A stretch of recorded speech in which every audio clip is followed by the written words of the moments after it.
নমস্কার।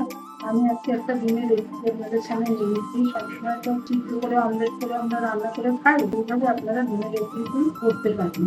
ডিমের রেসিপিটা বানানোর জন্য এখানে রয়েছে ডিম, পেঁয়াজ কুচি, লঙ্কা গুঁড়ো, জিরে গুঁড়ো, নুন, হলুদ, ধনে গুঁড়ো।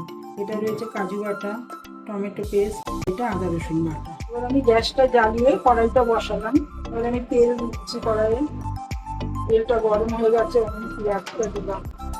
পেঁয়াজটা একটু লাল লাল করে ভাজা হয়ে গেছে। এবার আমি এখানে সব মশলাগুলো দেবো। একটু হলুদের গুঁড়ো, একটু জিরের গুঁড়ো, দিলাম ধনের গুঁড়ো, দিলাম একটু লঙ্কার গুঁড়ো, নুন। এবার আমি একটু দিয়ে দিচ্ছি টমেটো পেস্টটা। টমেটো কাঁচা গন্ধটা চলে গেছে। এবার আমি দিয়ে দিচ্ছি কাজু বাটা। দেখুন মশলাটা তেল বেরিয়ে গেছে। এবার আমি একটু জল দিয়ে দেবো। এবার আমি একটু আদা রসুন বাটাটা দিচ্ছি। ভাজার সময় দিতে ভুলে গেছিলাম, তাই আমি এখন এটা দিয়ে দিলাম। আমরা তো সবসময় ডিম সেদ্ধ অমলেট করে খাই। আমি ডিমটা ফাটিয়ে কাঁচা ডিমটা আমি এইভাবে বসিয়ে দেবো।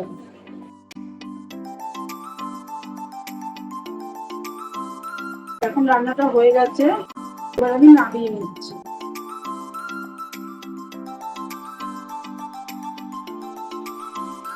দেখুন ডিমের এই রেসিপিটা আপনারা পরোটা বা রুটি বা পোলাওয়ের সাথে খেতে খুব ভালো লাগবে। আপনাদের যদি ভালো লাগে তাহলে চ্যানেলটি লাইক সাবস্ক্রাইব করতে ভুলবেন না।